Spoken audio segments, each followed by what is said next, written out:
Knight Rider. When Michael tries to save a beautiful dancer who's marked for death, he's in for a close shave with a cutthroat killer. Michael, duck. Next.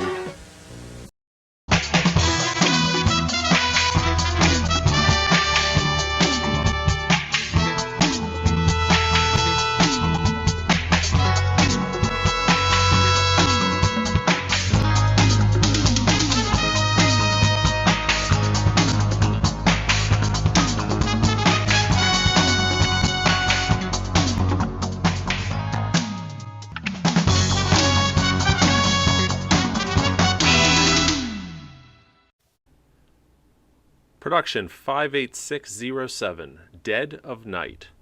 This episode was written by Peter Bailoff, David W. Wallert, Janice Hendler, and Tom Green.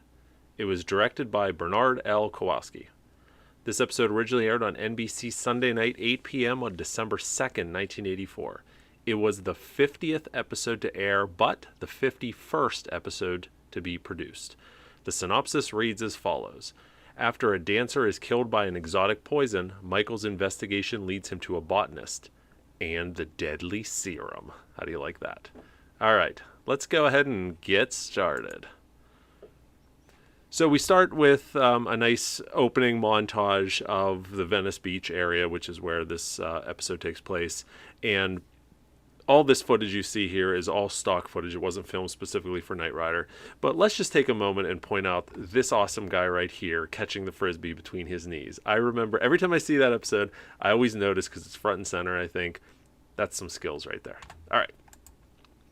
So we move forward, and we are now at the cafe where Cindy works, which you can see here. Point this out because this is one of the extremely rare times in the series that Michael Knight is wearing something with a logo on it, right? Normally it's, his button-down shirts and his leather jacket, but here we see his Camp Hawaii shirt with the cut-off sleeves, and his sweater is tied around his waist. This is the same sweater he'll wear later in the episode, so that's kind of a nice bit of continuity right there. And this whole scene takes place, or is filmed, on Venice Beach. This is the Sidewalk Cafe at the intersection of Oceanfront Walk and Horizon Avenue. And you can actually see that in some of the bodybuilder scenes in the background. You can actually see the intersection, the signs there for the intersection. But let's take a look, and I'll show you what this looks like today. So here it is today. Doesn't look too much like it did back in 1984. The cafe is all closed up, as you can see, so we can't. It's hard to, do a comparison. But this is the exact same location. And in fact, if we look back here at this building, we can see here. Note two things. See how? Let me see if I can bring it over here. There we go. So first, see the slant on the roof here, and see this small window right there. So if we go to the today and we zoom in, there's that slant right there, and then there's that small window there. But you can see the rest of this has changed quite a bit. Back then there was just these two double doors, and now it's this big door. And if we actually go down here, we can see KITT was parked right here. You can see that's now a pedestrian walkway. It's no longer open to the public, but it is the same location. And just as a neat aside here, if you look in the background, look at the palm trees, look how short they are then, and here are those same palm trees today. So they've grown quite a bit in 35 years. Okay. All right, so then we move over to this scene with Sonny and his dealer meeting up to exchange some serum. A couple things to note. First of all, if you look in the background, there's our yellow Volkswagen Rabbit making yet another appearance. And I don't know if we go over here, can we go down this road? Yes, we can. So this is right where that took place, right? So the cafe is right here, and that whole scene with the delivery took place right here. So if you look in the background, you see this arched window. You can see a door with the two windows there. So there's the arch right there. There's the one door. One window is still there. The other one has been covered up, but that's all still there. This building's still there as it was in 1984. All right, now we move forward. Michael's fighting with the guys. This is the right-hand blind drive car. And actually, if we zoom in, you get a great look at the shroud right there behind the passenger side seat. And notice how much further up the seat sits than the driver's seat. See how the driver's seat's reclined way back? The seat's up high. That's so the stunt person hiding in this shroud could see out this opening in the seat and see out the front windshield. And for those of you curious, there were 5 Trans Ams used to film this episode. We have the hero car. We've got the right-hand blind drive car, which you see here. We've got the general purpose T-top stunt car. We've got the left-hand blind drive car, and we've got the season 3 insert car. And there's a better shot here. This is still the right-hand blind drive car, but you can see it still has the season 2 overhead console in it. If you look closely, you can see all the colored buttons from season 2. That's left over when it was the hero car. And we mentioned this in, I think, our last video about the fog light placement, how this is still the original fog light placement going all the way back to the pilot. They just removed the outer fog lights, and a little bit later in the season, actually in Junkyard Dog, the front of this car is going to get wrecked, and they're going to rebuild the front of it. And when they do that, the fog lights are going to be in a new location. Many of you might be familiar with these press photos. They've been quite popular and seem to circulate quite often on the internet. Did you know these press photos were from an anti-drug public service announcement, or PSA, that David Hasselhoff contributed to? Also, this PSA was filmed during the Dead of Night filming. So let's take a look at both versions of this PSA as they originally aired. Kit, I really want to let kids know that illegal drugs are bad news. Yes, David, it's true. Over 100,000 teenagers were admitted into hospitals last year because of drugs.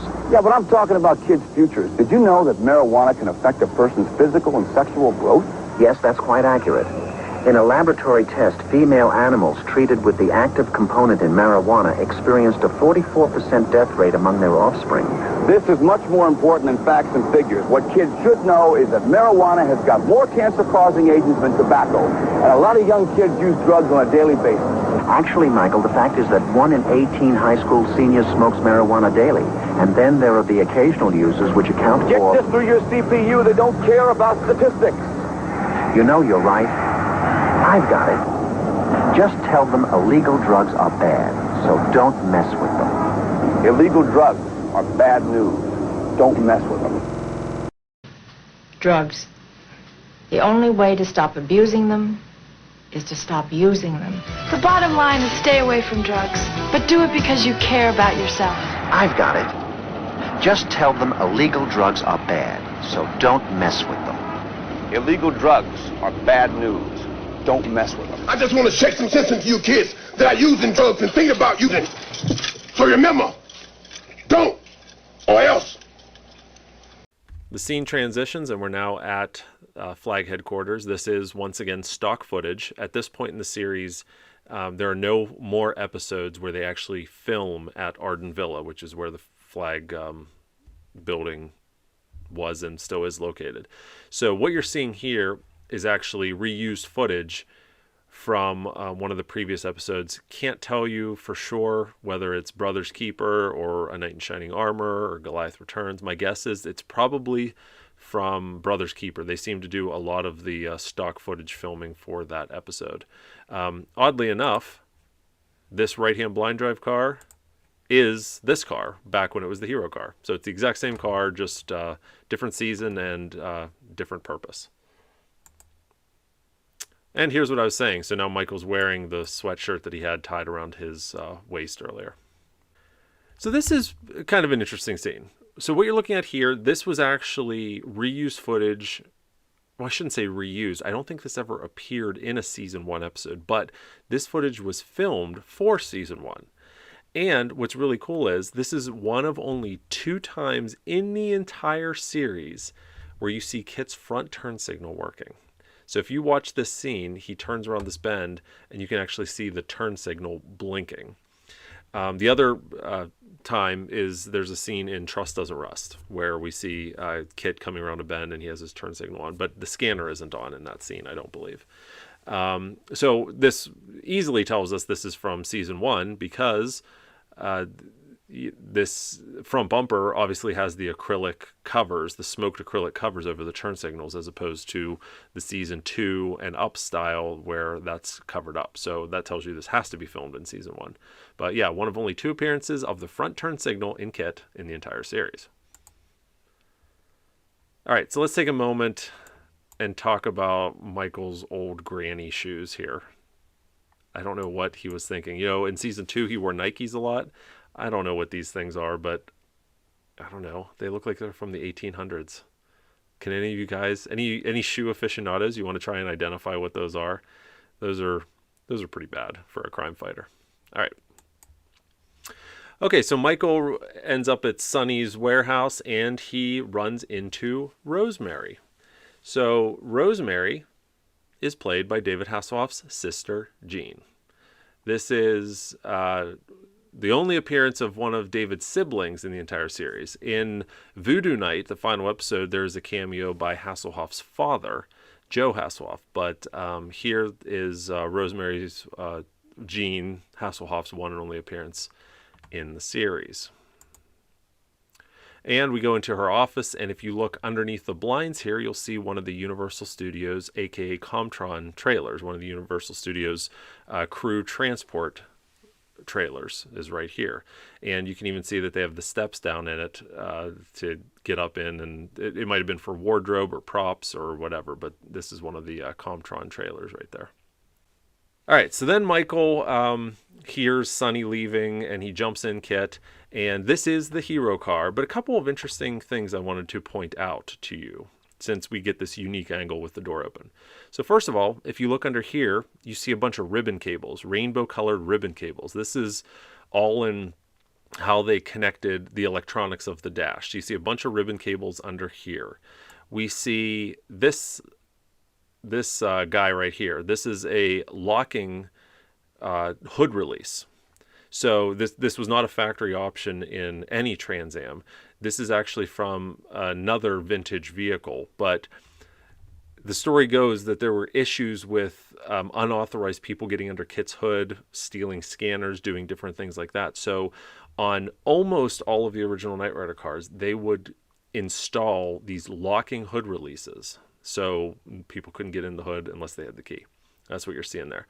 Also, just notice this. There appears to be some wires right here going across the door jamb, and maybe there's something right here. It's hard to tell. I don't know what those would be for, to be honest with you.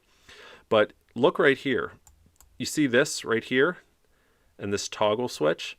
This is how Hasselhoff would activate the line lock in the hero car. This was the one and only car that had the line lock switch mounted like this. The rest of them were down here on the floor. But I heard that they wanted to do it this way just for Hasselhoff's ease. So instead of trying to, while he was acting, to try and find the button on the floor, he could just reach under and toggle the switch to turn the line lock on and off.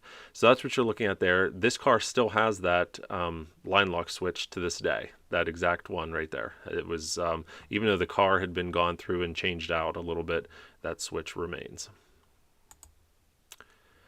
And I always like to point these out because they're kind of rare in Knight Rider. Factory stock Trans Am appearance right here, not related in any way to the production that we know of, but just a nice little scene. They even kind of freeze on it because KITT's going to come around behind this car and around the bend. But what do we see about this car? What do we know? Well, not much, I guess. It's an 83, maybe? Hard to tell. 82. I'm trying to look at these rims. Were these rims available in 82? I don't believe so. I believe this is probably an 83. Oh, of course. Well, look at the seats, Joe. Right there. Those are not PMD. Those are 83 seats. You can tell because the headrest is kind of squared. In 84, there would be more of a round pronouncement to these edges. This is an 83 Trans Am right here. 83 hardtop Trans Am. Okay. So let me move the inside. Michael is in the insert car. And if you look very closely, it might be really hard to see, but you see this right here? This is the antenna of a walkie-talkie. He always had his walkie-talkie with him there. That's what that is.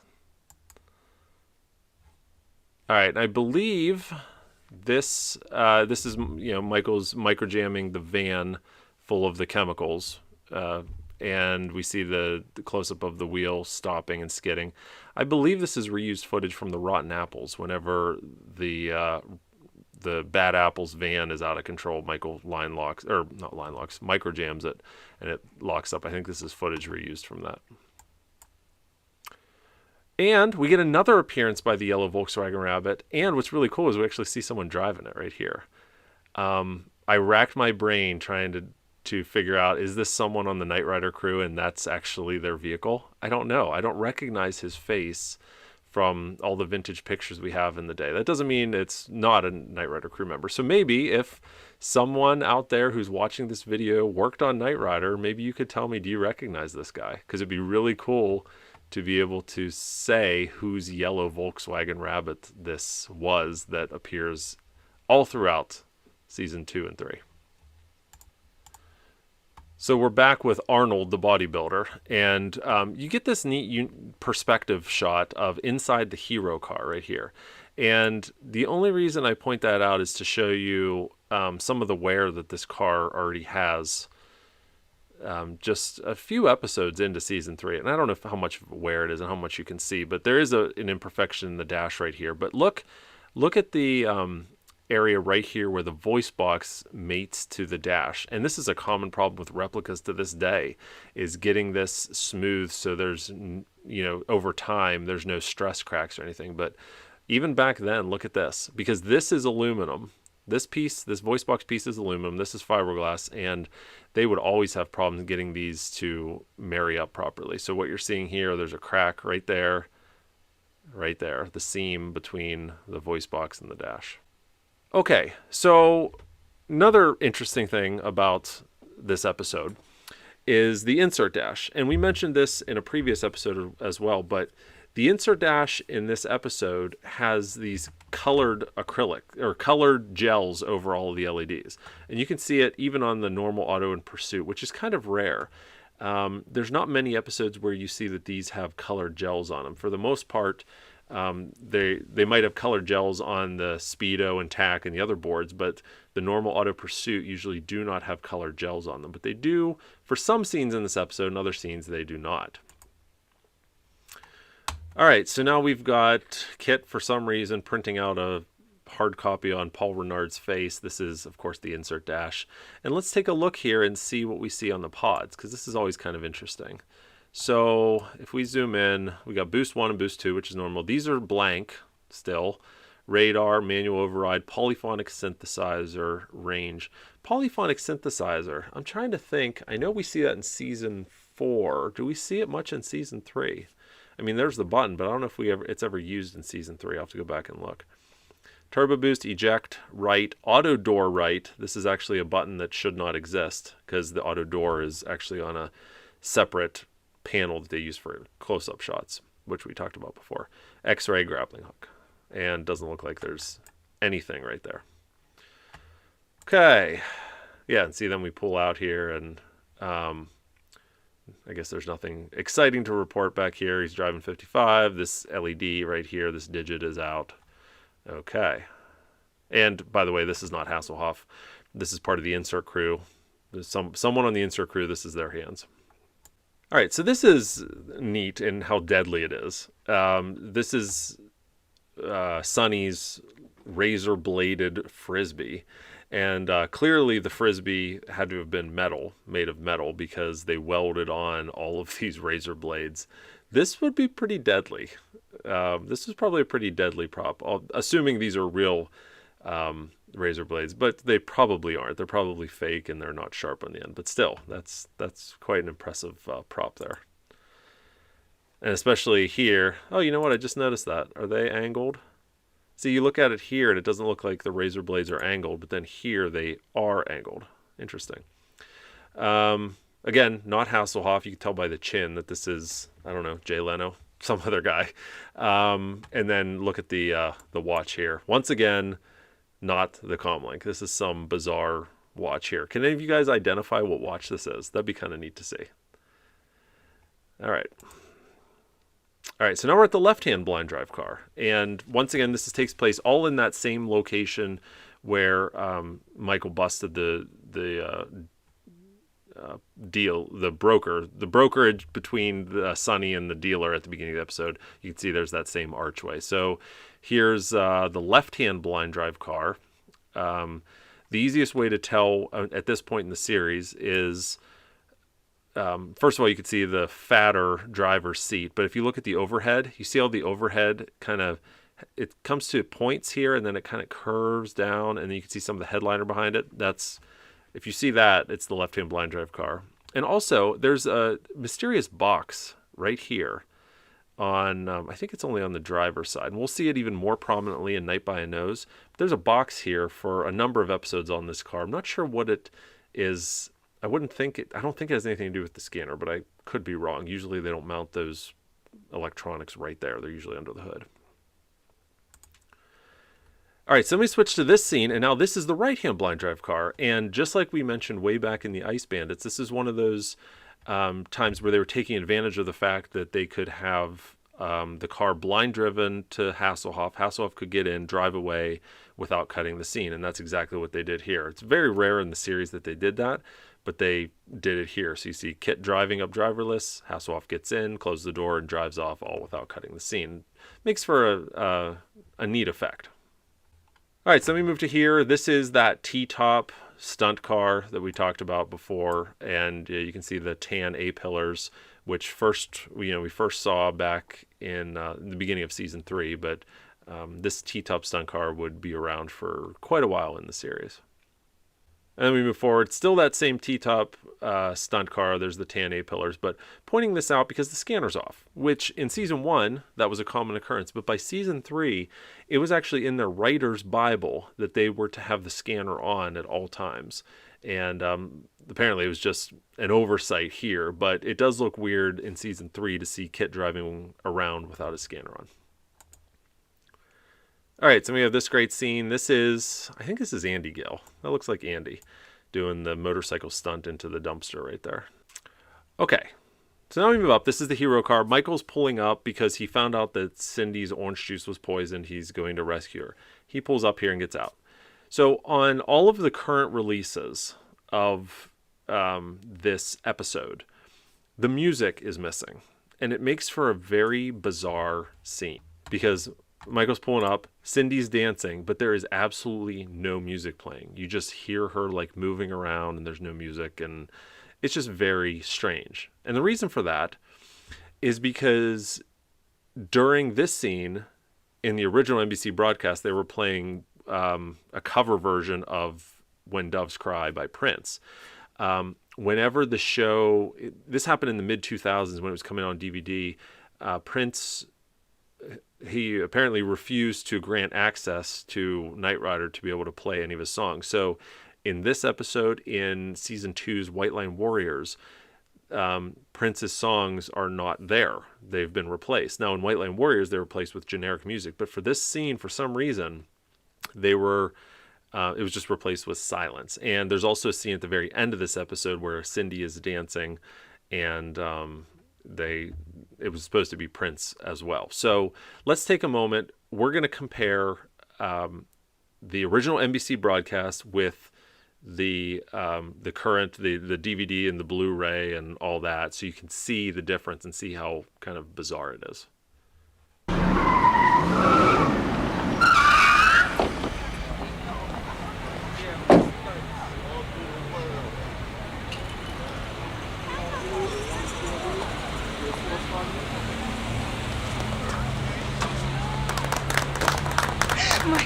It's okay, I'm gonna take care of you. I think they like me.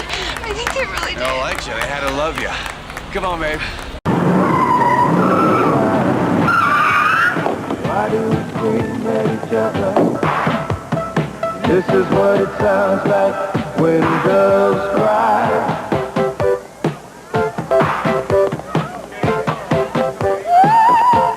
Michael. It's okay, I'm gonna take care of you. I think they like me. I think they really do. They don't like you, they had to love you. Come on, babe. All right, so now we move forward here. This is reused footage from Goliath. This is the hardtop stunt car, And if you look in here, you can see Hasselhoff's poofy hair is the same as what you see in Goliath. So this is a nice scene. I like this, but it's reused from Goliath. Okay, so a couple things to unpack here. So Michael's supposedly in Mexico. In reality, this is still Los Angeles. They didn't film in Mexico for that. First of all, if you look up here, we've got a He-Man piñata right here, which is kind of neat. And also, this looks to be the bottom of a Flintstones piñata. So, but the other thing to point out here is this. So this lady that plays Michelle is actually Galynn Sanford, who is Gerald Sanford's wife. Now, who's Gerald Sanford? Who's a producer on Knight Rider. So this is his wife here. Also, how they brought... So for most of the episode, it's been Renard and... what's her name? Ava? I think it's Ava.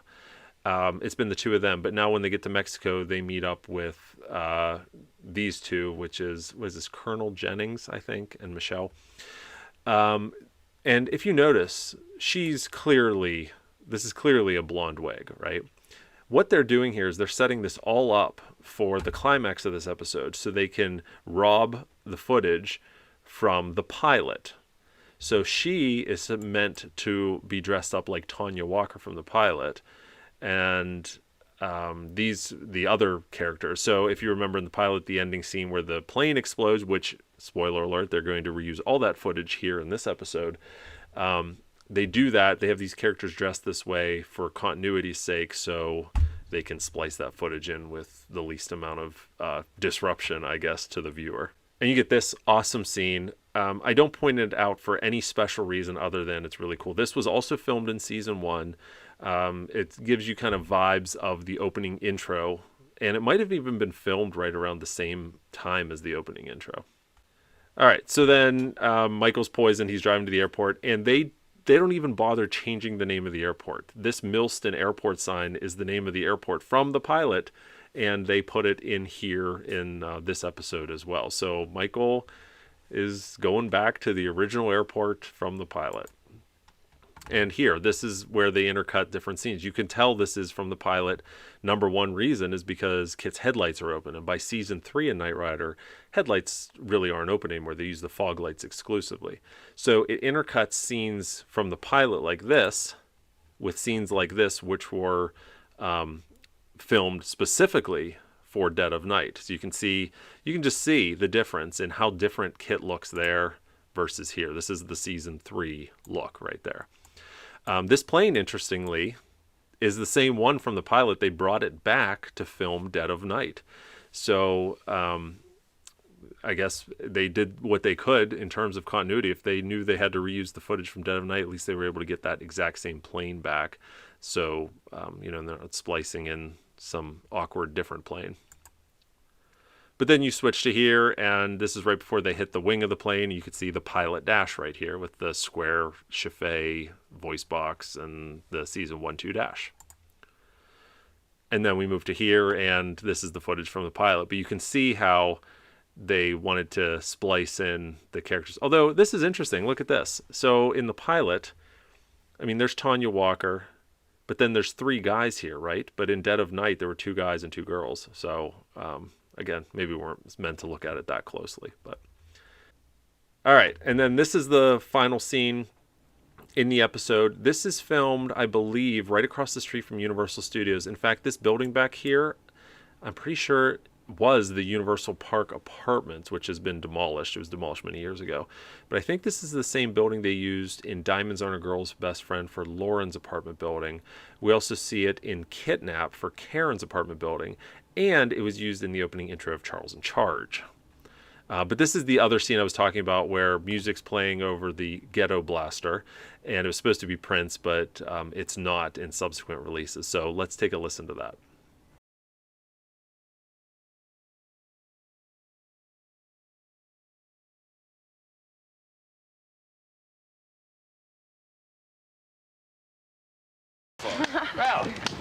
Scream at each other.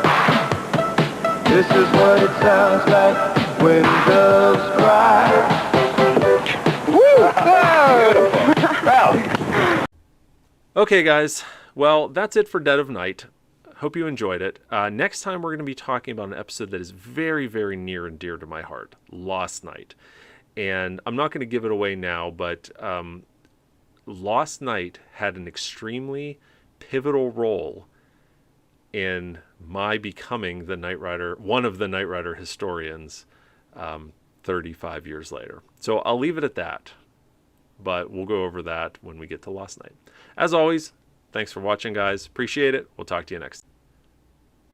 And now, while we listen to Joe's selection of Knight Rider music that we received directly from Don Peake himself, we'd like to thank these Patreon supporters. Look at you guys scrolling up the screen to my right. Wait a minute, how can you tell which side is my right, since you can't see me because I'm not on camera? Oh well, you know what I mean. We're featuring these fine supporters at our Knight Rider Prop Restorer level. Thank you very much for your support.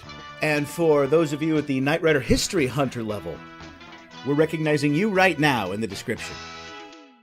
Now, if you enjoyed seeing this golden nugget of Knight Rider history being rescued from obscurity, then please consider supporting us on Patreon. Your support would empower us to bring you even more of these historical nuggets.